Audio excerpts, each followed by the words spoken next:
Internal Revenue Service, IRS news, basic frequently asked questions, FAQs related to tax credits for required paid leave provided by small and mid-sized businesses. First question, what tax credits does the FFCRA provide?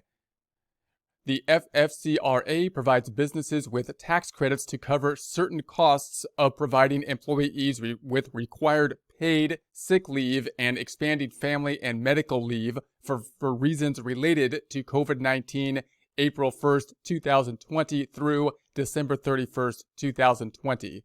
Next question.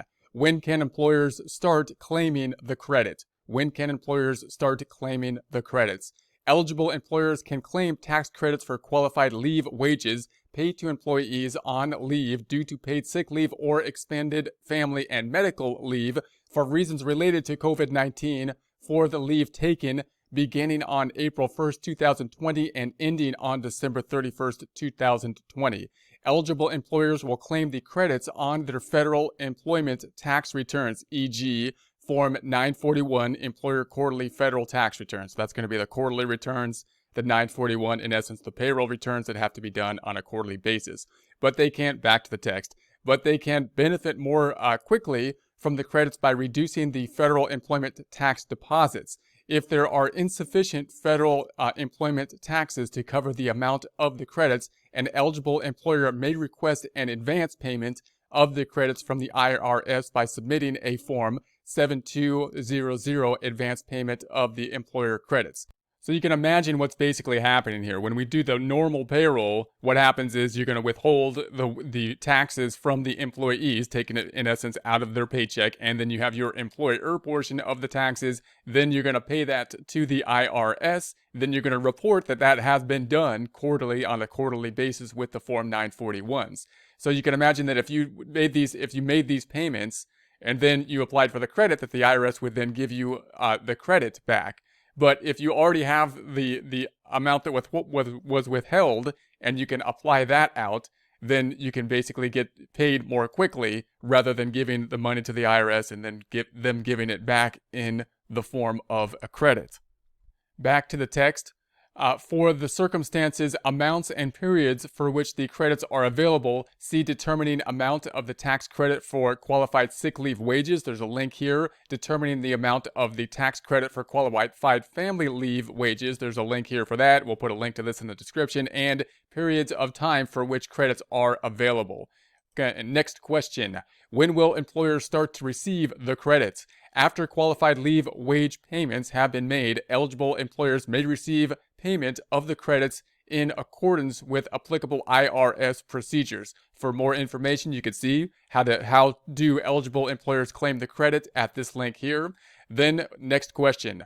What documentation must an eligible employer retain to substantiate eligibility to claim the tax credits?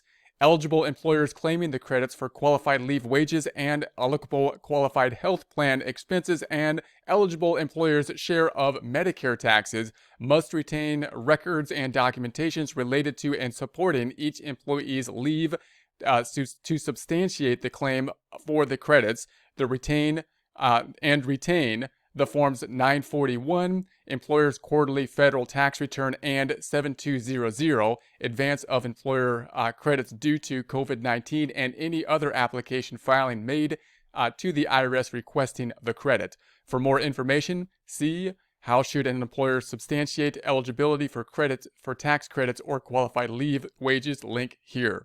Next question. What employers may claim the tax credits? Eligible employers that are entitled to claim the refundable tax credits are businesses and tax-exempt organizations that 1. have fewer than 500 employees, and 2. are required under the FFCRA to pay qualified sick leave wages and or qualified family leave wages. For more information, see only businesses that employ fewer than 500 employees, and so on and so forth. Link here, there'll be a link to this in the description. Next question. What is the amount of the refundable tax credit available to eligible employers? The credits cover 100% of up to 10 days of the qualified sick leave wages and up to 10 weeks of the qualified family leave wages and any qualified health plan expenses allocable to those wages that an eligible employer paid during a calendar quarter, plus the amount of the eligible employer's share of Medicare taxes imposed on those wages. Qualified sick leave and qualified family leave under the FFCRA are in addition to the employee's pre-existing leave entitlements. See the Department of Labor Families First Coronavirus Response Act questions and answers. There's a link here.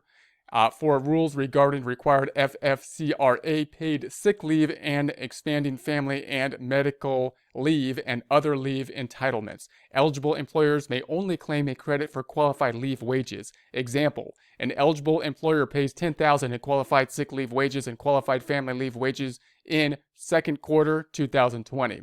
It does not owe the employer's share of Social Security tax on the $10,000, but it will owe $145 for the employer's share of Medicare taxes. Its credits equal $10,145 because that's the amount they owe. Okay, which include the $10,000 in qualified leave wages plus the $145 for the eligible employer's share of Medicare tax. This example does not include any qualified health plan expenses allocable to the qualified leave wages. This amount may be applied against any federal employment taxes that eligible employer is liable for or any wages paid in second quarter 2020. Any excess over the federal employment tax liabilities is refunded in accordance with normal procedures. Eligible employer must still withhold the employee's share of Social Security and Medicare taxes on the qualified leave wages paid. For more information, you can see the links here. Next question. What are qualified sick leave wages? Qualified sick leave wages are wages that the FFCRA requires an employer to pay to an employee who is unable to work or telework because of either the employee's personal health status, that is, the employee is under COVID-19 quarantine or self-quarantine, or has COVID-19 symptoms and is seeking a medical diagnosis, or the employee's need to care for others, that is, the employee is caring for someone with COVID-19 or for a child whose school or place of care is closed or child care provider is unavailable. For more information, you can see the link here. Next question, what are qualified family leave wages? Qualified family leave wages are wages that the FFCRA requires an employer to pay to an employee who is unable to work or telework because the employee is caring for a child whose school or place of care is closed or child care provider is unavailable due to COVID-19 related reasons. For more information, see the link here. What are qualified health plan expenses? Qualified health plan expenses are amounts paid or incurred by an eligible employer to provide and maintain a group health plan as defined in Section 5000B1 of the Internal Revenue Code that are allocable to the employee's qualified leave wages. For more information, see the link here. Next question. What is the eligible employer's share of Medicare tax on qualified leave wages? The FFCRA adds to the tax credits the amount of the hospital insurance tax, also known as Medicare tax, that eligible employers are required to pay on qualified leave wages. The rate for this tax is 1.45% of wages. Eligible employers subject to Railroad Retirement Tax Act do not get this credit. Note, there's no credit for the employer portion of OASDI tax, also known as Social Security tax, that eligible employers are not required to pay on the qualified leave wages because the qualified leave wages are not subject to this tax. So clearly, if you're not subject to the tax, then you're not going to get the credit because the credit is, in essence, basically, kind of a reimbursement out of the tax. Right? So let's go to the next one. Next question. Are any small businesses exempt from the requirement to provide qualified sick or family leave wages? The FFCRA permits the Department of Labor to provide rules that a business with fewer than 50 employees may use to claim an exemption from providing paid sick leave and expanded family and medical leave for the purposes of caring for a child whose school or place of care is closed or whose child care provider is unavailable due to COVID-19 related reasons, if providing these qualified leave wages would jeopardize the viability of their businesses as a going concern. In other words, if they're really likely to go out of business, is what going concern in essence, means. Are they a viable going concern business? Any business that claims the exemption is not entitled to tax credits for any qualified leave wages that they are exempt from providing. Also note that the FFCRA permits employers whose employees are healthcare providers or emergency responders not to provide qualified sick leave or qualified family leave wages to those employees. For more information about exceptions from the requirement to provide paid sick leave and expected family and medical leave under the FFCRA, see Department of Labor's, and then there's a link here. Next question. How do eligible employers claim the credit? Eligible employers will report their total qualified leave wages and allocable qualified health plan expenses and the eligible employer's share of Medicare tax and the qualified leave wages for each quarter on their federal employment tax return using Form 941. That's the standard quarterly tax return that you got to do for payroll taxes. That's going to, back to the text, employer's quarterly federal tax return. Form 941 is used to report income tax and Social Security and Medicare taxes withheld by most eligible employers from an employee's wages, as well as the eligible employer's own share of Social Security and Medicare taxes. So in other words, on that form, you report both you got the employer portion and the employee portion of Social Security and Medicare there. In anticipation of receiving the credits, eligible employers can fund qualified leave wages and allocable qualified health plan expenses and the eligible employer's share of Medicare tax on the qualified leave wages by accessing federal employment taxes related to wages paid between April 1st, 2020 and December 31st, 2020, including withheld taxes that would otherwise be required to be deposited with the IRS. So again, you can see what's happening here. They're planning to give a credit on things that you're going to withhold. So usually what happens, you've got the employee earns revenue. The idea is that you take money from them that really they owe to the IRS, that being their portion of Social Security, Medicare, and federal income taxes, and the employer then pays their taxes for them. So the employee never touches it. That's what normal payroll taxes are, right? So the employer is required to pull away from their wages the Social Security, Medicare, and federal income tax, and then they have to pay their own portion of Social Security and Medicare. That's kind of like the matching portion. So, and the idea now is they're going to get the IRS is given a credit for that. So you can either pull that out, pay it to the IRS, and then they're going to give it back to you, or you can pull that out. You've taken that out of their wages, and instead of depositing it, then if you wouldn't, right? And in that case, instead of you giving them the money and they give it back to you in a credit, you just don't give them the money, right? In the first place, is basically the idea there. So, okay, back to the text. This means that in anticipation of claiming the credits on Form 941, eligible employers can retain the federal employment taxes that they otherwise would have deposited, including federal income tax from the employees. So, in other words, when you do the 941, it's usually an informational form, meaning you're saying, hey, this is how much that was calculated that I owe for Social Security and Medicare and federal income tax, and this is how much I actually deposited. And it's usually just an information form. You've already done the withholdings. You've already made the payments to the government for it. Now, in this case, there's going to be a credit, right? We know that's going to happen on the 941. So now you can take that into consideration and basically not make the payment, because you're going to say, when you do your informational return, it's going to say, this is how much we owed, this is the credit, and then this is the deposit. It'll still be zero, right? The 941 is just an informational return if it all works out correctly. But you didn't make the deposit because you're applying the credit out. That's how I'm reading that. That's the essence of it as I see it. This is my interpretation, obviously, of the text I'm reading here. Back to the text. The employee's share of Social Security and Medicare wages and the eligible employer's share of Social Security and Medicare taxes with respect to all employers. Okay, the Form 941 will provide instructions about how to reflect the reduced liability for the quarter related to the deposit schedule. For more information, how to calculate, you have a link here. Obviously, you might want to look at the instructions for Form 941 and see if they've updated those for help as well. Next question. What if an eligible employer does not have enough federal employment tax set aside for deposit to cover its obligation to provide qualified leave wages?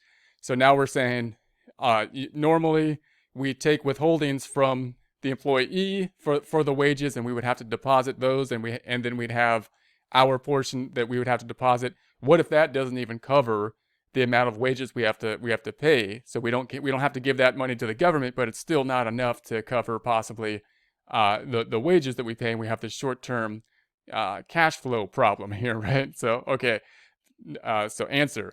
If an eligible employer does not have enough federal employment taxes set aside for deposit to cover its obligation to provide a qualified leave wages and allocable qualified health plan expenses and the employer's share of Medicare tax on the qualified leave wages, the employer may request an advance of the credits by completing Form 7200, Advance Payment of Employer Credits Due to COVID-19. So if you got a cash flow issue that's a result of payroll, and then you might be able to get the advance. You can look at that link to that form here, or you can go, of course, to the IRS website, search Form 7200. The eligible employer will account for the amount received as an advance when it files its Form 941 quarterly federal tax return. So that's going to be reported, that advance will be reported on the quarterly payroll taxes, the 941s, for the relevant quarter. For more information about claiming the tax credits for providing qualified leave wages, see how to claim the credits. There's a link here. Next question. What makes the credit fully refundable? So what does it mean in essence? What does fully refundable mean?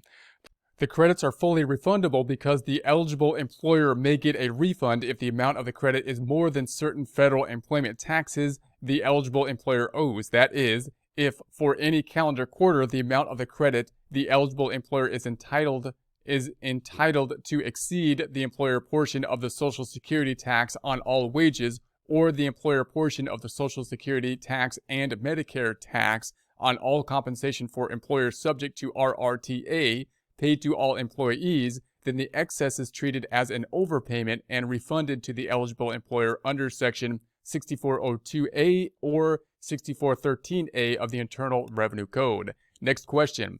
Are similar tax credits available to self-employed individuals? Yes, FFCRA also provides comparable credits for self-employed individuals carrying on any trade or business within the meaning of Section 1402 of the Internal Revenue Code if the self-employed individual would be entitled to receive paid leave under the EPSLA or expanded FMLA if the individual were an employee of an employer other than him or herself. So, in other words, when you think about the self-employed individual, you kind of have a payroll situation with regard when you think about it from the IRS standpoint. Why do I say that? I would typically think about that in terms of, are you paying Social Security and Medicare, which are kind of like payroll taxes, and in essence you are. So when you think about payroll from an IRS standpoint, and this is just my kind of interpretation, it often holds, valid, or it often holds for different areas of when you're going to apply these types of things out related to payroll. I mean, if you're paying Social Security and Medicare, that's kind of like the payroll taxes, and the sole proprietor pays those on the net income of the Schedule C typically. So you would think then because you're paying payroll taxes, you think the IRS is basically treating the self-employed individual kind of like they're an employee of themselves, requiring them to pay payroll taxes. And if you're an employee of yourself, then under that logic, you would think you would get the same kind of benefits that an employee of another individual would have. So that's kind of my interpretation of the justification. It can get a little funny when you think about how these payroll items apply to self-employed individuals. Also, S corporations can be a little funny too, because if you're a single member S corp, you kind of pay yourself in a way as well. So, okay, so if you want more information, there's a link on that one here. Next question. Only businesses that employ fewer than 500 employees are eligible for the credits because only those businesses are required to provide qualified leave wages. How is the fewer than 500 employee threshold determined?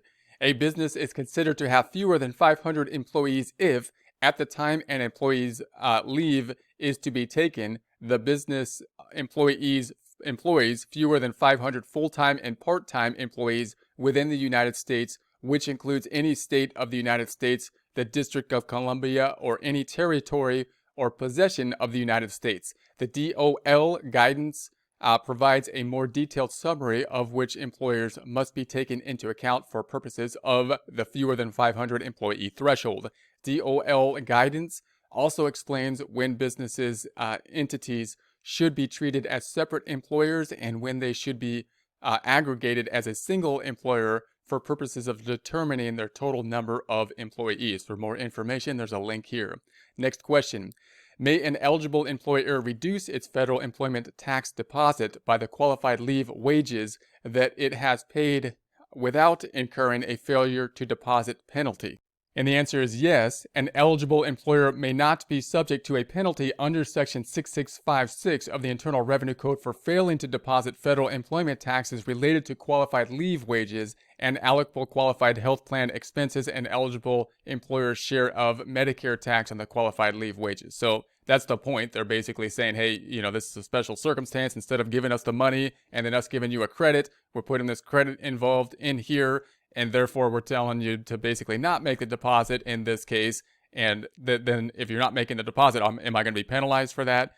Typically, you would not if you're in compliance here with it. So, okay, in calendar quarter. So, number one, the eligible employer paid qualified leave wages to its employees in the calendar quarter before the required deposit. Two, the amount of federal employment taxes that the eligible employer does not timely deposit is less than or equal to the amount of the eligible employer's anticipated tax credits for these qualified leave wages and allocable qualified health plan expenses and the eligible employer's share of federal tax on the qualified leave wages for calendar quarter as of the time of the required deposit. And three, the eligible employer did not seek payment of an advance credit by filing Form 7200 advance payment of employer credits due to COVID-19 with respect to any portion of the anticipated credits it relied upon to reduce its deposit. For more information about the relief from the penalty for failure to deposit federal employment taxes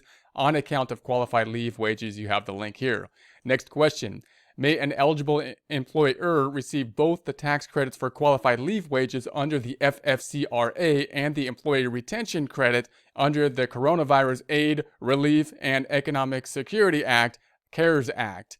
Yes, if an eligible employer also meets the requirements for the Employee Retention Credit, it may receive both credits, but not for the same wage payments. Section 2301 of the CARES Act allows certain employers subject to a full or partial closure under order due to COVID-19 or experiencing a significant decline in gross receipts to tax credits for retaining their employees. This employee retention credit is equal to 50% of the qualified wages, including allocable qualified health plan expenses paid to the employees after March 12, 2020 and before January 1, 2021, or up to $10,000 in qualified wages for each employee for all calendar quarters. However, the qualified wages for the employee retention credit do not include the amount of the qualified leave wages for which the employer received tax credits under the FFCRA. Note, the IRS expects to issue frequently asked questions on the employee retention credit under the CARES Act during April 2020. Next question. May an eligible employer receive both the tax credits for a qualified leave wage under FFCRA and a small business interruption loan under the CARES Act? Yes. However, if an eligible employer receives tax credit for a qualified leave wages, those wages are not eligible for payroll costs for purposes of receiving a loan forgiveness under the Section 1106 of the CARES Act.